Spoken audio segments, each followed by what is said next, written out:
Hallo zusammen, guten Abend. Da ist noch ein leerer Stuhl neben mir.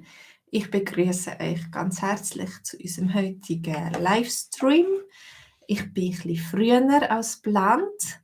Es ist 19:53 Uhr, also 7 vor 8 Uhr. Wir haben noch 7 Minuten Zeit, um ein bisschen plaudern zusammen, um ein bisschen reden zusammen.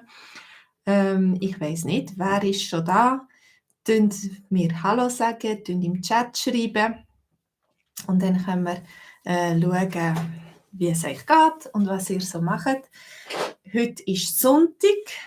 Wir haben einen schönen Sonntag gehabt, ein bisschen mit Regen und mit Sonne, sehr wechselhaft. Aber wir haben uns gut erholt. Wir haben lang ausgeschlafen. Wir haben unsere Familie getroffen. Und jetzt am Abend haben wir noch ein bisschen Zeit für einen Livestream, wo wir uns treffen können. Also, ich hoffe, ihr habt auch einen schönen Sonntag gehabt.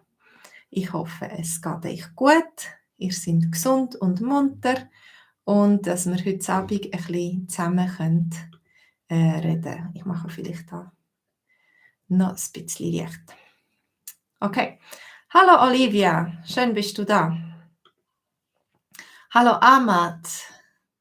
Ahmad, von wo bist du? Wohnst du in der Schweiz?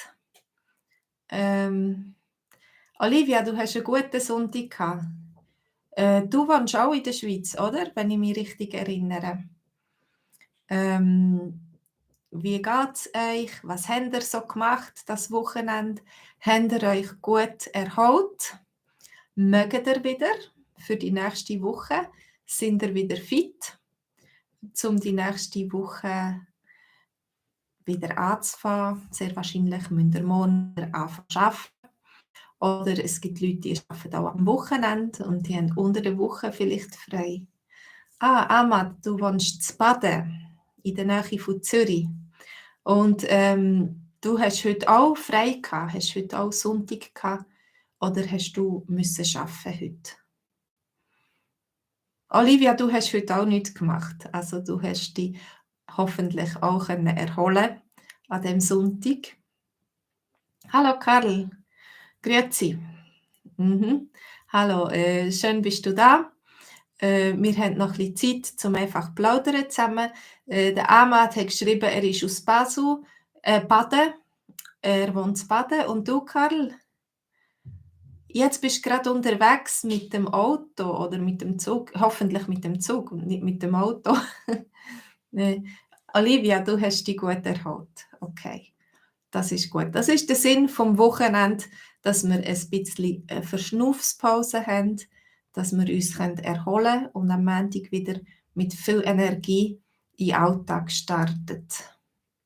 Ja, ich habe mich auch erholt an dem Wochenende und morgen fahren wir weiter. Morgen ist Montag. Am Montag haben wir immer unseren Montagabendkurs. Ahmad, du bist im Tessin gewesen. Das ist cool.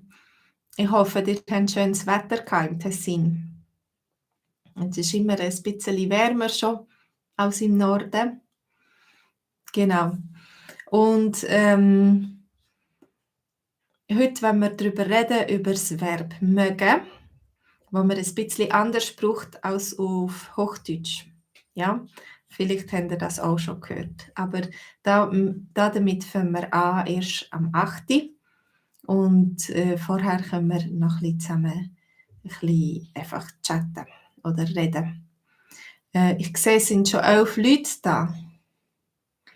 Das Wetter ist gleich wie in Zürich.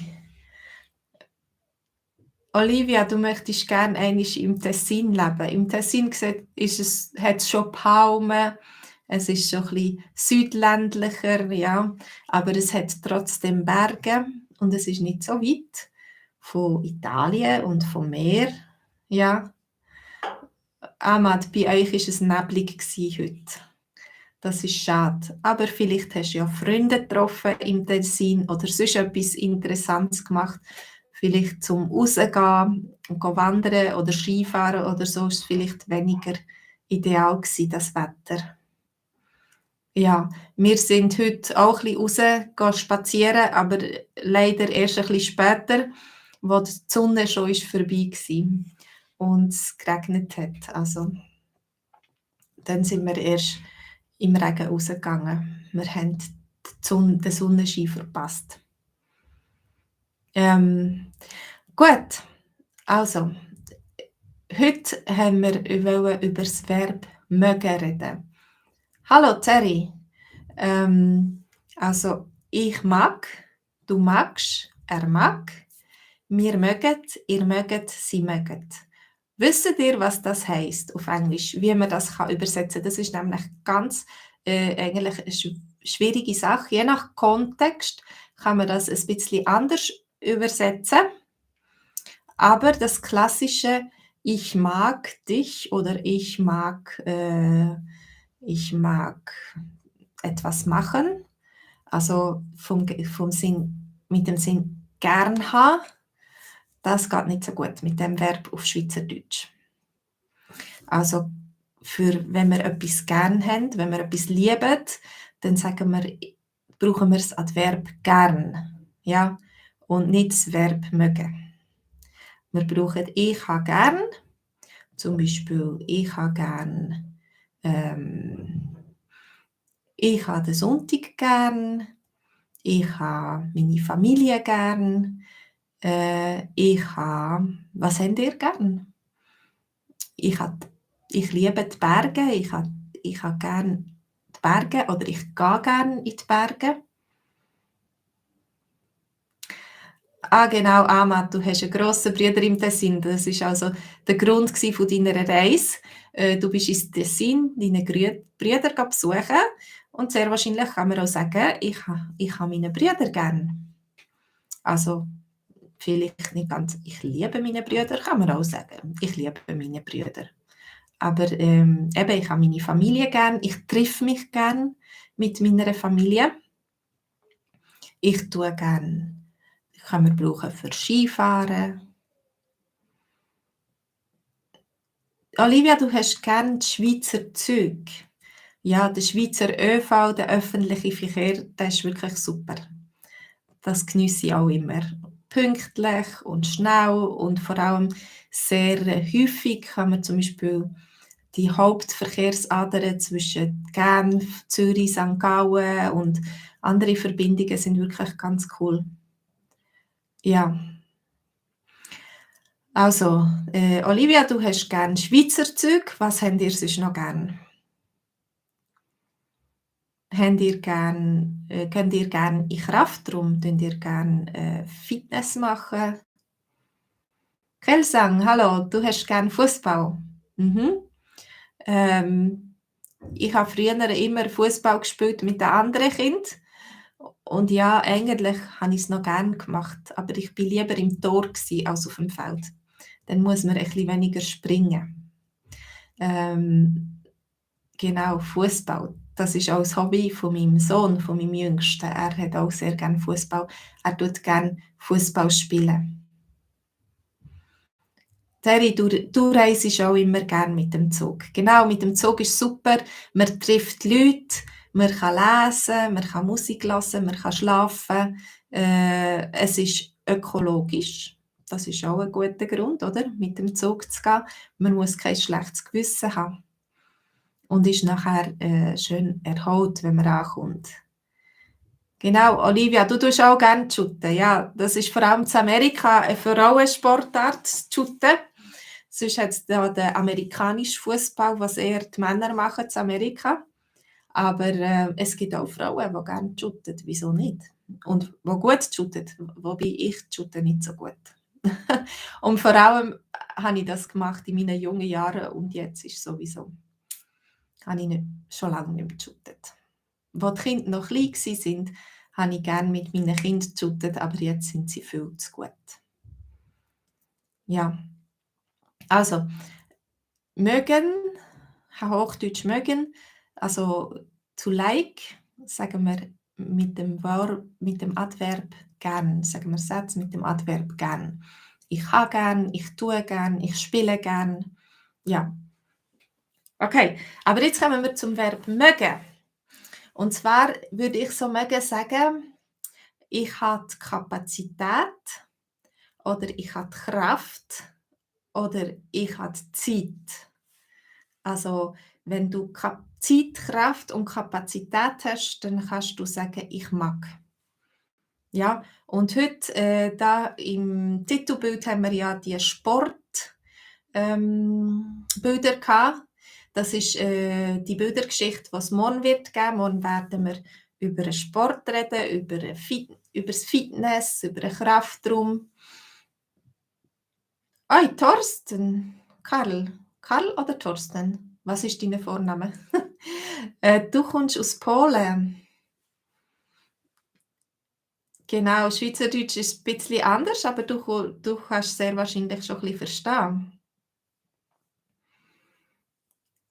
Ja, Thorsten, wenn du, willst die Aussprache üben, dann musst du viel wiederholen, zum Beispiel, wenn du etwas hörst und das versuchen zu sagen. Das braucht ein bisschen Übung. Olivia, genau, man kann sagen: „Ich mag nicht mehr.“ Und dann das sagt man in verschiedenen Kontexten, oder? Das habt ihr sicher schon gehört: „Ich mag nicht mehr.“ Wenn du zum Beispiel viel gegessen hast und wirklich voll bist, ganz genug hast, nicht mehr magst eben. Du magst nicht mehr essen. Du hast keine Kapazitäten mehr, das Essen irgendwo in deinem Körper zu verstauen. Also, du hast genug gehabt.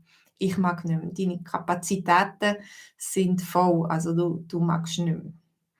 Ja, das kann man auch auf Hochdeutsch sagen: „Ich mag nicht mehr“, oder ja, können wir auch sagen: „Ich mag nicht mehr essen, ich mag nichts mehr.“ Mhm.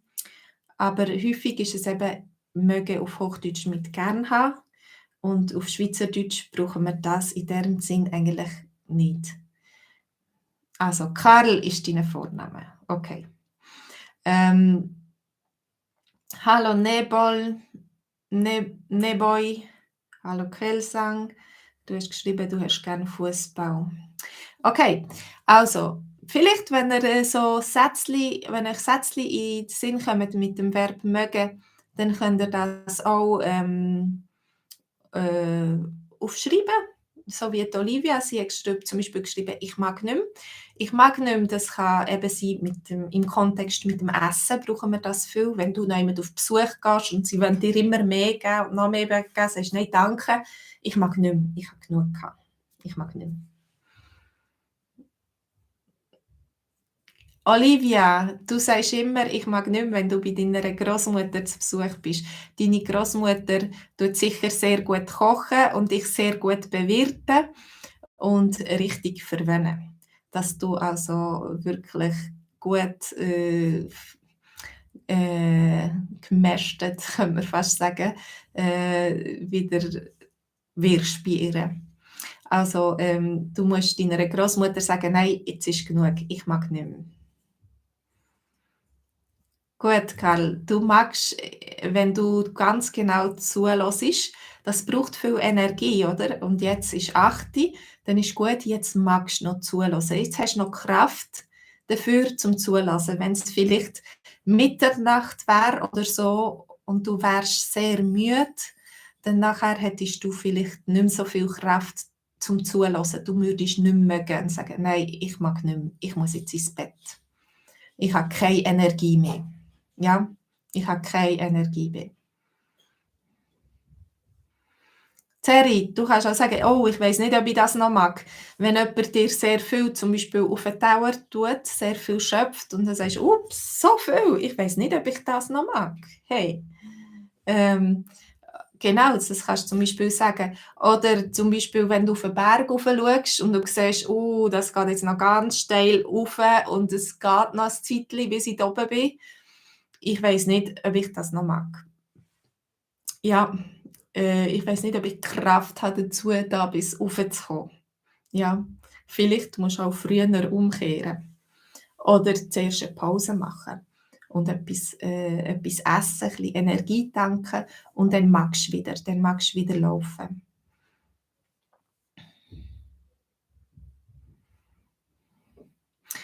Ahmad, du fragst, ob ich noch mal sagen kann, was du schon vorher hast gehört.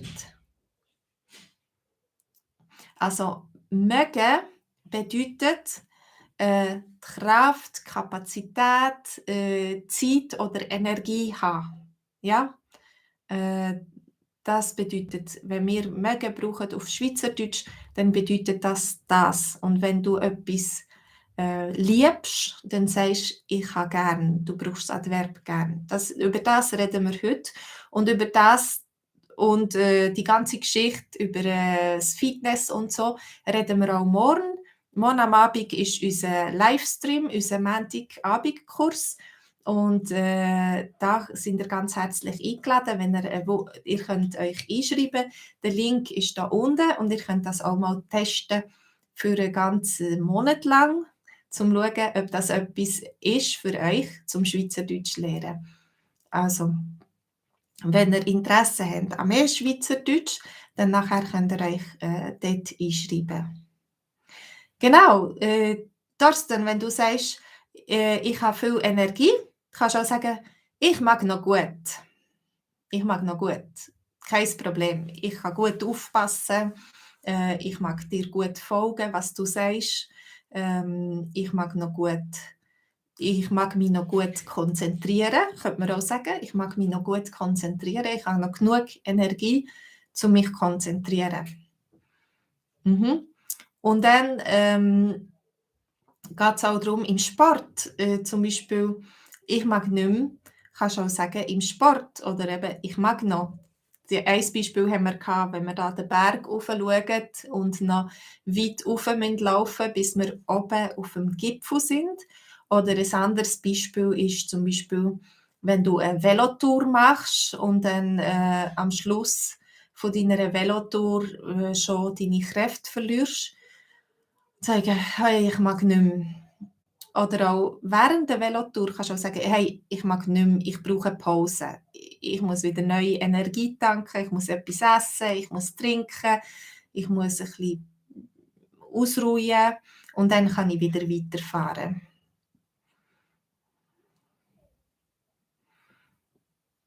Genau, Olivia, ich mag noch gut, ich habe noch genug Energie, um der Katrin zuzuhören. Ja, das kannst du sagen. Und aus dem Text kannst du sagen, aus dem Kontext, wenn du sagst, ich mag noch gut, aus dem Kontext sollten wir dann wissen, was du meinst. Du musst es nicht immer so genau erklären, wie du das da gemacht hast. Mhm. Und zum Beispiel, wenn du einen Marathon springst, dann plötzlich, bei mir wäre es schon nach dem 30. Kilometer zu Fuß, also mit nicht springen, sondern laufen, würde ich sagen, ich mag nicht mehr. Ich mag den Marathon nicht fertig machen. Ich bin nicht trainiert für einen Marathon. Hallo Sair. Magst du noch?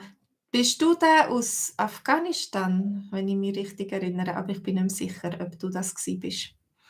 Die Frage ist, es hat nämlich jemand aus Afghanistan, der uns da noch zuschaut und mitschreibt, mitchattet. Und dann bei ihm ist es, glaube ich, schon Mitternacht oder 1. Ja, und er könnte schon sagen, oh, ich mag nicht mehr, ich muss jetzt ins Bett. Tschüss zusammen. Terry, du sagst, ich mag noch gut 1000 Meter mit dem Velo den Berg trampeln. Da musst du wirklich gut mögen, wenn du 1000 Meter trampelst. Also du meinst 1000 Meter Höhendifferenz, oder? Sehr wahrscheinlich ist das dann mehr als 1 Kilometer. Aber wenn du immer rauffahren, das braucht natürlich viel mehr Energie, als wenn du mal runter kannst fahren oder geradeaus, einfach flach kannst fahren. Zum 1000 Meter Höhendifferenz den Berg raufzutrampeln, Chapeau, das braucht viel. Ja. Aber man kann sich auch Zeit nehmen, oder? Man muss nicht stressen, man kann auch mal eine Pause machen und dann mag man besser fahren, ja. Karl, das ist kein Problem. Du kannst auch auf Schweizerdeutsch schreiben, auf Hochdeutsch schreiben oder du kannst auch auf Englisch schreiben, wenn einmal etwas nicht weisst, sogar Polnisch. Mein Mann ist Pol, ich kann es mittlerweile ein bisschen, oder ich habe es schon gelernt. Nicht ganz fehlerfrei, aber das ist gut. Kelsang, ja, du hast heute schon viel Mathe gemacht und jetzt magst du nicht mehr Mathematik machen. Das verstehe ich. Jetzt ist schon Abend am 8 Uhr. Vielleicht kannst du das auf morgen verschieben. Oder du kannst eine Pause machen mit Schweizerdeutsch oder vielleicht eine halbe Stunde abliegen. Weil wenn man nicht mehr mag und einfach da ist und noch arbeitet und so und Sachen zweimal muss lesen, weil man sich nicht mehr konzentrieren kann, dann ist das nicht sehr effektiv. Wenn man nicht mehr mag arbeiten, dann macht man lieber eine Pause und dann tut man ein bisschen später neu starten mit mehr Energie. Genau. Oder es geht auch, was wir jetzt noch kein Beispiel hatten, ist mit der Zeit.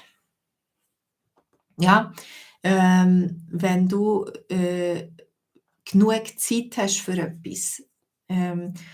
Du kannst zum Beispiel sagen, oh, jetzt ist schon 8 Uhr, es ist schon Viertel ab 8 Uhr, ich mag nicht mehr auf den 20 ab 8 Uhr Bus.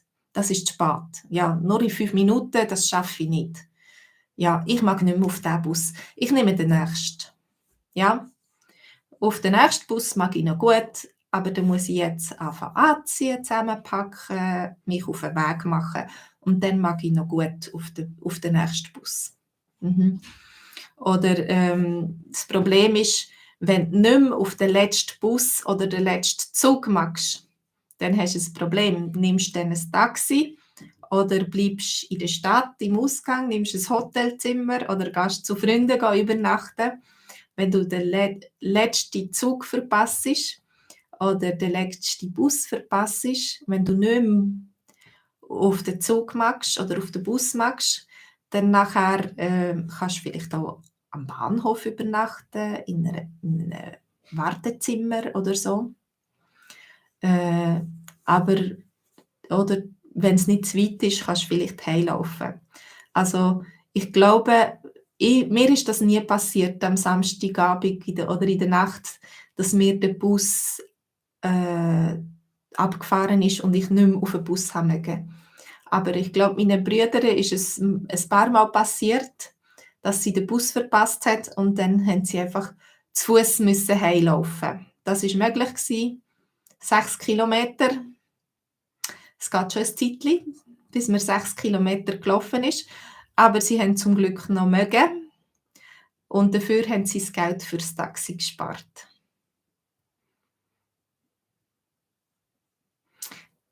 Ja, Karl, Schweizerdeutsch ist eine mündliche Sprache eigentlich. Wir schreiben sehr wenig Schweizerdeutsch schreiben. In der Schweiz, in der Schule, das ganze Schulsystem ist auf Hochdeutsch und wir schreiben auf Hochdeutsch, die Presse ist auf Hochdeutsch, Nachrichten sind auf Hochdeutsch, Politiker lesen hochdeutsche Reden lesen oder in der Kirche, der Pfarrer tut auf Hochdeutsch predigen. Also alles, was mit Schrift zu tun hat und Schreiben, ist eigentlich meistens Hochdeutsch. Die Leute haben angefangen, viel mehr Schweizerdeutsch zu schreiben, wenn sie zum Beispiel chatten. Ja, mit dem iPhone, mit diesen SMS, die man schreiben kann. Und wenn wir zusammen chatten auf WhatsApp oder auf anderen Service, dann nachher haben die Leute angefangen, mehr Schweizerdeutsch zu schreiben. Es ist so es ist wie ein Reden. Wir wollen zusammen reden, wir wollen so nah sein miteinander. So, das ist die Sprache von unserem Herzen vielleicht. Nicht die intellektuelle Sprache, sondern die Sprache von unserem Herzen mehr. Schweizerdeutsch. Genau. Und wenn ihr Schweizerdeutsch lernen wollt mit uns im Kurs, dann könnt ihr da auch unten schauen. Da ist der Link. Und morgen reden wir über das Verb mögen und wir haben die Dialog zum Thema Fitness. Jetzt zum Thema Fitness. Wenn du macht ihr Fitness und zum Beispiel, wenn du im Stadion bist, wie viele Runden magst du springen? Weißt du das? Zum Beispiel im Stadion die Distanz eine Runde ist, wisst ihr, wie viele Meter das sind? Genau, Olivia, das ist die Sprache vom Herz. Ein bisschen Schweizerdeutsch. So reden wir mit den Kindern. Ja, also uns ist das viel geläufiger, so Kinderwortschatz für Schweizerdeutsch. Darüber schreibt man nicht, das ist nicht sehr intellektuell, aber zum Beispiel die Flasche ist der Schoppe und der Schnuller ist der Nucki und auch so solche Sachen. Da müssen wir manchmal auf Hochdeutsch lange überlegen, aha, wie ist jetzt das auf Hochdeutsch? Ja? Aber weil wir das einfach nicht brauchen, so Alltagssprache, ja. Oi, Olivia, du magst jetzt nicht mehr Fitness machen. Terry, genau 400 Meter, das ist eine Umrundung im Stadion. Jetzt, wie viele Umrundungen mögt ihr springen? So langsam joggen, nicht so schnell. Ihr müsst nicht einen Sprint machen. Sprintdisziplinen sind so von 50 Meter und 100 Meter. Ich glaube, vielleicht 400 Meter auch, ich weiß gar nicht richtig, aber einfach so locker rennen, joggen, 400 Meter, eine Runde. Wie viele Runden magst du springen? Ich mag nicht viel, ich muss ehrlich sagen. Ich sage es vielleicht lieber nicht, wie viel das ich mag, weil es ist ein bisschen beschämend. Ich könnte mal raten. Olivia, du sagst, eine Runde ist genug. Eine Runde ist genug, ja. Ich finde das auch.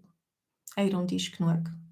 Vielleicht, wenn ich müsste, könnte ich noch ein bisschen weiter springen, aber ich geniesse es nicht unbedingt. Ich finde das nicht so schön, wenn ich muss mehr als eine Runde springen. Ab und zu in der Abwechslung mit Marsch, wenn ich zwischendurch marschiere und wieder ein bisschen kann zu Schnuff kommen, dann nachher ist es gut. Zum Beispiel, mein Problem ist, dass ich nicht mehr mag schnaufen. Wenn ich eine Runde fertig habe, dann nachher bin ich ausser Atem. Ich mag nicht mehr schnaufen. So. Meine Lungen mögen nicht nachher. Bajament. Ich weiß nicht genau, was du meinst, Olivia, Bajament. Vielleicht habe ich etwas gesagt, aber ich habe es schon vergessen, was so ähnlich tönt. Aber ja, also wenn ich so ausser Atem bin, ich mag nicht mehr nachher mit Schnaufen und dann kann ich ein bisschen Marsch machen zwischendurch und dann kann ich mich wieder ein bisschen erholen. Mein Atem beruhigt sich und dann kann ich wieder ein bisschen joggen. Also Intervalltraining ist besser für mich. Ja. Oder zum Beispiel, wenn ihr geht schwimmen. Ein Schwimmbad hat ja meistens 25 Meter. Terry, wo du noch jung warst, hast du noch viele Runden springen. Dann bist du trainiert gewesen. Und jetzt bist du schon alt. Jetzt bist du nicht mehr so jung. Wobei, als ich noch jung war, habe ich sehr wahrscheinlich auch ein bisschen mehr rennen. Aber Rennen war nie so mein Ding gewesen. Ich bin lieber schwimmen. Und Schwimmen, im Schwimmbad hast du so die Hallenbadlänge. Eine Länge ist meistens 25 Meter. Und das heisst, du musst 4 Längen schwimmen, bis du 100 Meter gemacht hast. Und wie viele Längen magst du schwimmen? Oder wie viele Längen machst du, wenn du ins Schwimmbad gehst? Ja, ich glaube, Olivia weiss, glaube selber nicht. Das ist vielleicht etwas, was ich gesagt habe, aber ich komme nicht raus, was das ist, Bajament. Am Ende. Vielleicht habe ich etwas gesagt mit am Ende, fast am Ende. Ich weiß auch nicht mehr. Terry, ich weiß nicht. Also, wie viele Runden mögt ihr schwimmen? Wie viele Längen mögt ihr schwimmen? Im Schwimmen bin ich recht gut gewesen. Ich habe das immer sehr gern gemacht. Ich habe mich gefühlt wie ein Fisch im Wasser. Und wir haben auch in der Schule viel Schwimmen gehabt. Also, das ist so mein Lieblingssport gewesen. Aber ich weiß nicht mehr genau, wie viel das ich mag schwimmen. Ich denke, Also 1 Kilometer mag ich sicher schwimmen. 1 Kilometer, das sind 4 mal 10 Längen, 40 Längen. 1 Kilometer mag ich schon schwimmen, aber nachher wird es mir zu langweilig, denke ich. Immer hin und her und hin und her. Aber ich gehe auch gerne im See schwimmen, aber im See tue ich nie so lang schwimmen. Ich bleibe lieber so ein bisschen am Rand vom See, ich gehe nicht durch den See, mitten durch den See. Ja, also wie viel mögt ihr schwimmen? Könnt ihr überhaupt schwimmen? Oder könnt ihr nicht schwimmen? Mein Mann hat zum Beispiel erst als Erwachsener gelernt zu schwimmen und seine Technik ist nicht ganz so gut, aber er schwimmt. Er geht gerne schwimmen und er macht es gut, aber er ist nicht ganz so schnell wie ich. Hm.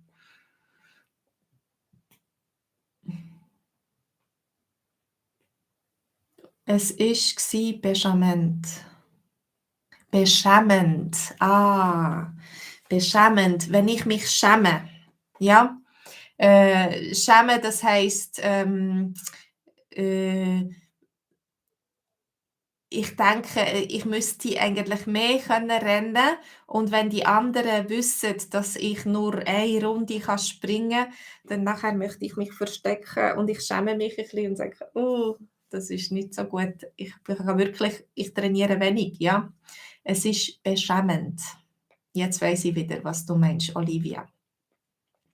Also, dass ich mich muss schämen dafür, dass ich nicht so viel mag. Mhm. Ja. Äh, Zum Beispiel, ich weiss nicht, geht ihr in Kraftraum trainieren? Vielleicht geht ihr in Kraftraum trainieren und, dann nachher könnt ihr die Maschine einstellen auf verschiedene Gewichte, ja? Und dann, kannst du, zum Beispiel Gewicht stemmen, so. Ich weiss nicht, das machen vielleicht Männer mehr als Frauen. Wie viel Kilo magst du lüpfen? Wie viel Kilo magst du stemmen? Es ist beschämend. Also ich würde es mit END am Schluss schreiben, weil das ein Verb ist, oder also ein Verb, das man als Partizip 1 braucht, ja. Von sich schämen kommt das. Genau, es ist beschämend. Und mit A-Umlaut würde ich schreiben. Aber du hast vielleicht kein Umlaut bei deiner Klaviatur. Also, ähm, es ist ein bisschen beschämend. Ja. Also, ich habe noch gefragt, wie viel Kilo magst du stemmen? Ich weiss nicht, wie viel Kilo das ich mag stemmen. Ich müsste das einmal ausprobieren, ausversuchen, aber zum Beispiel Klimmzüge, also wenn du da eine Stange hast und an der Stange hängst und dich so raufziehst, Klimmzüge. Was denkt ihr, wie viel mag ich machen? Terry, du hast auch noch nie probiert, Gewicht zu stemmen. Ja. Wobei meine Kinder hätten irgend so etwas da oben. Ich glaube, das Ziel ist, dass man etwas mindestens 10-mal machen mag. Und wenn man es viel mehr machen mag, dann muss man ein höheres Gewicht drauf tun. Also das müssen wir mal ausprobieren. Was ist deine Limite? Wenn du etwas magst machen, so bis zu 10, 11, 12 Mal, dann ist das ein gutes Gewicht für dich zum Trainieren. Das habe ich gerade letztens gelesen im Zusammenhang mit der Lektion morgen. Du hast das noch nie probiert. Aber Klimmzüge habt ihr sicher schon probiert, wo ihr da hängt an der Stange und euch raufzieht. Das habt ihr sicher schon probiert. Meine Söhne haben so vor dem Zimmer so eine Stange und sie trainieren ab und zu. Also sie können einige Klimmzüge machen. Ich weiss jetzt nicht auswendig wie viel. Aber ich kann an der Stange hängen. Das ist auch schon gut. Ich kann mich heben an der Stange, ich kann an der Stange hängen, aber ich bringe mich absolut nicht rauf. Das ist keine Chance. Ich habe keine Chance. Ich mag mich nicht selber aufziehen. Ich habe keine Kraft. Ja, ich weiß nicht, wie das bei euch ist. Vielleicht hat es unter euch sehr trainierte Männer, vor allem Männer, oder auch Frauen, ja, wo sich mögen aufziehen. Aber, ich mag das nicht. Jean, hallo Jean. Du übst mit einem Baumstamm. Also so wie die Elefanten in Indien, du nimmst einen ganzen Baumstamm und tust den stemmen. Äh, Olivia, du hast das auch noch nie probiert. Ja, da muss man extra irgendwie in ein Fitness gehen, wo die Geräte hat und mal schauen, wie viel das Gewicht das du kannst, stemmen. Oder du hast irgendeinen Kollegen, der daheim im Keller so ein Gerät hat, wo du kannst Gewicht stemmen. Ja, also das möchte ich auch noch einmal sehen, Jean, wie du mit deinen Baumstämmen üben. Vielleicht kann man mit Baumstämmen verschiedene Sachen machen. In der Schweiz kann man den Vita-Parcours machen. Für die, es gibt immer so 3 Versionen. Für die ganze leichte Version im Vita-Parcours für die Amateursportler, die mittlere Version für so normale Leute oder Leute, die ein bisschen mehr wollen. Und dann gibt es die dritte Version für die, die sehr gut mögen, für so Profisportler. Und wenn du, deine Baumstämme haben mich ein bisschen daran erinnert, schon, wenn man in den Wald geht, auf den Vita-Parcours, dann hat es auch so verschiedene Posten, wo man Übungen machen muss. Und ich weiß nicht, ob ihr das kennt. Ähm, den Vita-Parcours, aber manchmal einen Vita-Parcours machen. Ich habe das sehr geschätzt. Dort kann man eine kurze Distanz springen und wenn man nicht mehr mag springen, dann kommt wieder so eine Station und man macht Übungen und bei einer Übung gibt's so, nimmt man Holz so auf den Rücken und tut so seinen Körper drehen, so das Holzstamm, aber das sind natürlich Balken, das sind nicht richtige Stämme.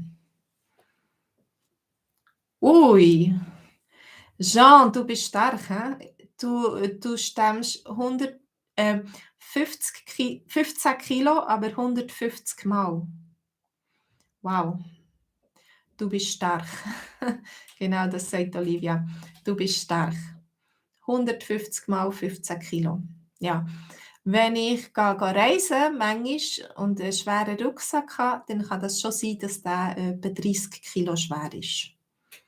Das mag ich schon noch, aber es ist natürlich schöner, wenn man nicht so einen schweren Rucksack hat. Aber wenn man vielleicht geht zelteln, wenn man noch 'n Schlafsack dabei hat, viel Essen, viel zu trinken und so, dann kann das schon sein, dass der Rucksack etwa 30 Kilo schwer wird oder so und dann, hm, ja, es ist schwierig, aber ich mag das, glaube ich.